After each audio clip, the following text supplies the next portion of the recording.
Primeiro, um bom dia a todos. Gostaria de agradecer o convite que foi feito.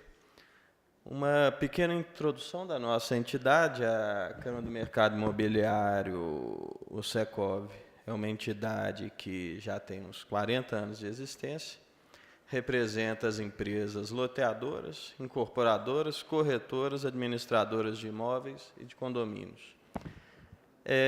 Especialmente voltada para o segmento do desenvolvimento imobiliário e desenvolvimento urbano, né?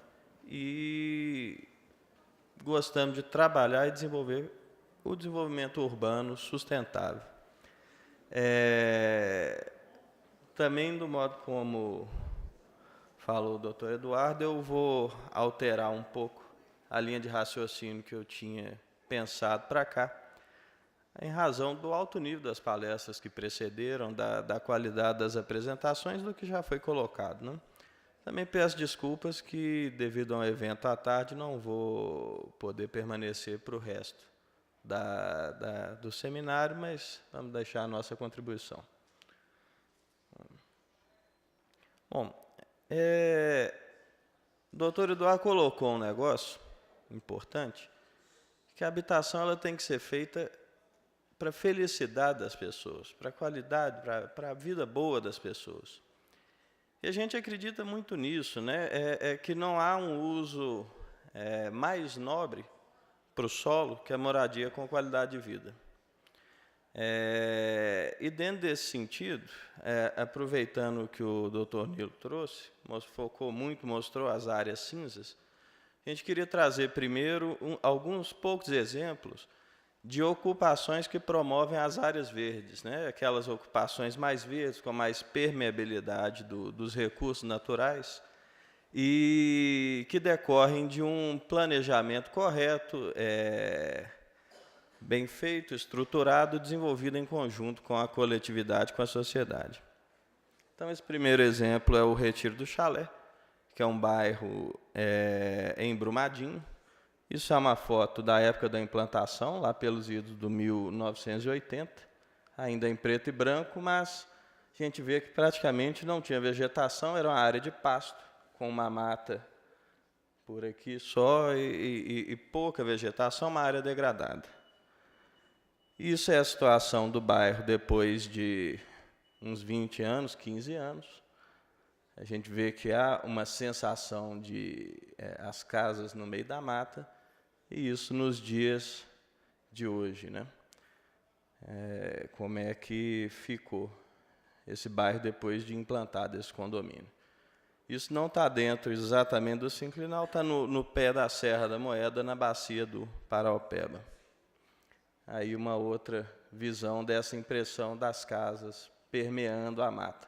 Essa mata que foi recuperada pelos moradores do bairro, com o apoio dos órgãos públicos e da associação que foi criada, dentro do plano inicial do empreendimento. Um outro exemplo, o Canto das Águas, esse em Riacima, também era uma região de pasto, com algum eucalipto nas partes de fundo.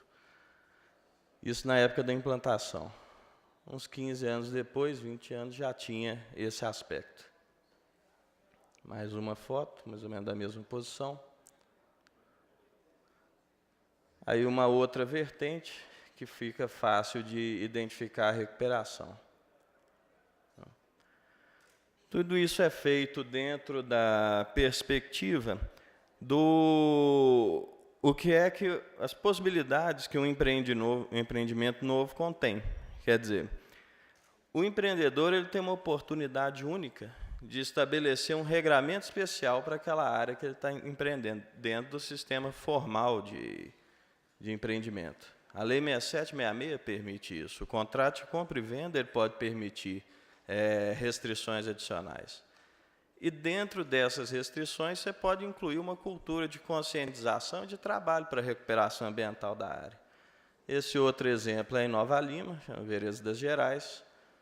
Na época da implantação do bairro, ainda a área toda de pastagem degradada, e aí uns 20 anos depois o resultado. Nesse bairro houve até uma experiência interessante que um morador, funcionário da Vale, é apreciador de pássaros, fez um livro inteiro só com mais de 100 espécies, várias ameaçadas de extinção, que voltaram a povoar essa área depois da implantação do bairro. Bom, e aí, sucintamente, o que se faz para produzir esse tipo de situação? Primeiro, as normas de uso e ocupação, que são essas supletivas às normas públicas, né, que são colocadas aí definindo afastamentos especiais, áreas para formação de nichos ecológicos, coeficientes máximos de permeabilidade do solo, essas questões todas. A interconexão desses nichos que vão formando corredores que permitem aquela impressão de as casinhas perdidas no meio da mata, né? Aí também mostrando do alto uma região em formação nesse sentido. O modo também de trabalhar o sistema viário, né? A gente trabalhar com uma forma um pouco mais inovadora, um pouco menos amarrada naquilo que a gente já conhece, o convencional da rua retinha, com o meio-fio, com a drenagem longitudinal, com a área toda impermeável. Você pode ter situações como essa, que a via tem um aspecto de estar inserida no bosque, você não tem meio-fio, você tem muito mais uma divisão do espaço entre carro, pedestre, bicicleta, é um espaço que não é do carro, né? E a possibilidade da continuidade pela via. Uma outra via em evolução, é interessante observar os dois níveis para minimizar. É uma estratégia que minimiza o impacto na hora de implantação do empreendimento, você diminui a movimentação de terra, diminui a degradação temporária ali. E o trato que se dá às áreas de preservação e às áreas verdes públicas, que é a comum que a gente conhece, aspecto de parque, e as comuns, privadas, daquelas pessoas que habitam naquele espaço. Muitas vezes com trilhas, estratégias para que a pessoa possa entrar, conhecer, tomar posse daquele espaço, como a gente vem vendo no projeto da Simone, né, com as trilhas existentes, aqui são trilhas feitas para esse fim, mas trilhas existentes, permitindo às pessoas que se apropriem daquele espaço. Outros exemplos, no final, nesses bairros, esses equipamentos, especialmente as trilhas e os recantos, acabam sendo os equipamentos mais utilizados. Bom, outro exemplo. Aí mostrando, numa foto aérea dessas de Google, como é que fica esse entremeio, essa trama mesmo, das áreas de preservação, a preservação nos lotes, no sistema viário, esse resultado que não precisa daquela mancha cinza para você ter uma ocupação ordenada do espaço, né? Bom, trazendo esse primeiro conceito e essa possibilidade do que um planejamento adequado pode trazer como modelo de ocupação, aqui, claro, é muito voltado para condomínios, mas esse mesmo modelo se aplica a diversos outros tipos de ocupação, mais adensada, menos adensada, você tem, basicamente, repetir os conceitos, né? Antes até de entrar no modelo específico, o ponto mais importante para conseguir aquele resultado é promover o envolvimento de todos os atores envolvidos. São os moradores, os empreendedores, o poder público e a sociedade como um todo. É só com todo mundo trabalhando junto que um negócio desse consegue andar para frente. Bom, aí entrando no sinclinal da moeda, a gente tem aqui uma foto da região do Alphaville, né? A gente vê uma área de lavra, Lagoa do Miguelão, o Alphaville, e o entorno, que é um empreendimento que já foi mencionado aí, a área da CESUL, que não chama CESUL por acaso, tem tudo a ver com o macrozoneamento que a Flávia apresentou logo antes, que trata esta região como a centralidade sul. E que é um tratamento esperado, porque é uma região com muitos atrativos. A gente viu os atrativos, os interesses que ela tem do ponto de vista da hidrogeologia, da preservação da fauna e flora. Essa região também tem muitos atrativos do ponto de vista social e econômico. A gente tem uma rodovia que é uma das melhores saídas para escoamento de carga do nosso estado. A gente tem áreas planas, de boa acessibilidade e com boa qualidade de vida. Dentro desse contexto, tivemos o empreendimento do Alphaville, que foi implantado dentro de um modelo até menos permeável que aquele que foi apresentado antes, mas que mantém as suas áreas preservadas, mantém o uso do solo controlado, a densidade dentro de medidas razoáveis, e mantém a permeabilidade do solo sob controle, né? Um empreendimento que a gente tem empreendedor e tem um responsável a quem procurar em caso de alguma coisa dar errado, né? Bom, mas aí, dentro desse contexto, logo adiante, a gente também tem o Água Limpa, né?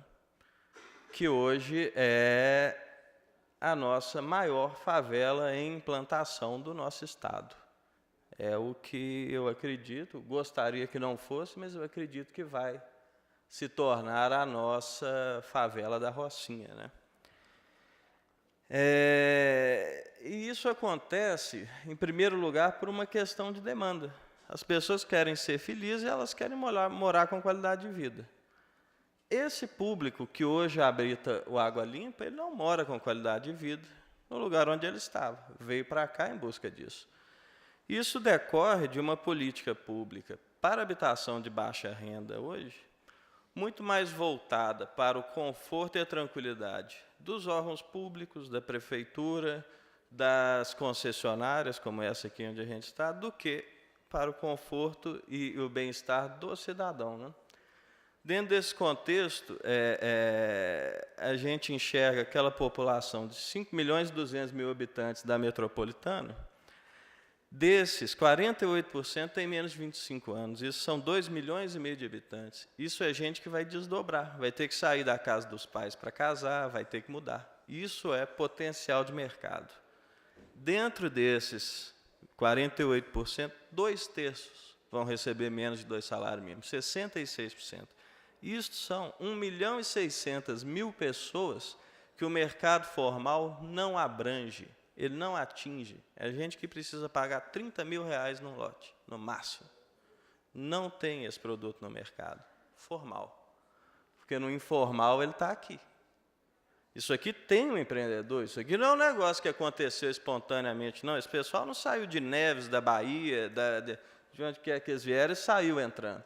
Alguém veio, pegou, veio, contratou, fez a cerquinha, marcou e vendeu. Só que é um empreendedor informal. Ninguém conhece esse empreendedor, ninguém sabe quem é. Antes dele, tinha um empreendedor formal nesse bairro. Ele foi criado em 1953 e durou até 2010, com as mesmas características, implantado pela metade, alguma ocupação e controlado. Aquele empreendedor ele continha esse fluxo de ocupações. Chegou até a promover uma recuperação de um pedaço do bairro aqui no Ville de Lac. O que aconteceu em 2011 que mudou a realidade? A Justiça da Comarca de Nova Lima deu uma liminar para que fossem proibidas as vendas de lotes no Água Limpa. Isso pegou o bairro que estava tentando há muitos anos se enquadrar no âmbito formal e jogou no campo da informalidade total. O resultado é que em menos de 5 anos nós já chegamos nessa conclusão e nós vamos ter provavelmente um problema muito maior, porque não vai se conter no Água Limpa, né, a tendência dessas ocupações. Depois que elas adensarem, é transbordar. E aí a situação é grave, porque esse pessoal todo, a gente não sabe quantas pessoas são, qual é o adensamento, a gente sabe que é descontrolado, é impermeável. Esse pessoal está tirando água de algum lugar para morar aí, está lançando esgotos em algum outro lugar que a gente não conhece. Isso é um modelo informal que prolifera em muitas áreas da cidade. Todo favelamento que a gente conhece aconteceu dessa maneira. Então, a questão que se coloca é que, na prática, a gente tem uma região que ela não vai ser ocupada, ela já está ocupada. A ocupação do Sinclinal Moeda é um negócio tão... relevante do ponto de vista metropolitano, a construção dessa centralidade se tornou tão óbvio para as pessoas que isso já é uma realidade, já é um fato que está em pleno acontecimento. E aí, ó, a gente vê a diferença dos dois modelos aqui estampados numa foto só. A questão é, acho que a principal questão que se coloca, né? Qual é o modelo de desenvolvimento que nos interessa? É essa escolha que tem que fazer.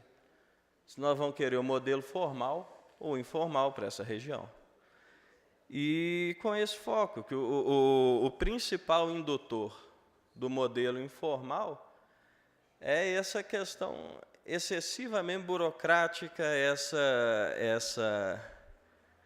esse medo, essa insegurança, para além das questões pertinentes e das análises normais que a gente tem que ter em todo empreendimento. Eu assisti uma palestra de um professor universitário que dava a diferenciação entre os princípios da prevenção e da precaução. E até achei muito pertinente a colocação do Dr. Poliano sobre a precaução aqui. Ele falava que estava dando uma aula, era professor de Direito do Ambiente, e perguntou para um aluno se ele sabia qual era a diferença. O aluno respondeu bem, disse assim: ó, professor, a gente pode partir do princípio que existe a AIDS no mundo. Isso é um problema. Face a esse problema, eu tenho duas soluções. Eu posso usar preservativo, e aí eu estou no campo da prevenção, e eu posso parar de fazer sexo. Aí eu estou no campo da precaução. Então, a gente tem que tomar esse cuidado. A precaução em excesso é exatamente o que produziu isso aqui. Então, a gente tem que pensar a prevenção, a mitigação, a conciliação dos interesses e dos espaços. E produzir aquele espaço que seja o que a gente sonha: habitação com qualidade de vida, com água, com preservação, o desenvolvimento sustentável. Né? E aqui mais um exemplo do que virou, né, essa ocupação, ainda com vários espaços livres e que serão ocupados e que ninguém vai fazer nada a respeito. Não há autoridade que tenha coragem de confrontar uma ocupação dessa natureza no nosso estado. Talvez, se achar o empreendedor, vai querer prender ele, mas desfazer o impacto que foi feito, não fará. E quem vai pagar por essa urbanização, quem vai pagar essa conta, somos nós, como sociedade como um todo. Pagar pelas pessoas que moram mal, pagar pela obra, que quem vai fazer é o poder público, pagar pela degradação que essa modalidade vai produzir. Então, é isso que a gente tinha para colocar. Eu agradeço muito a atenção e fico à disposição.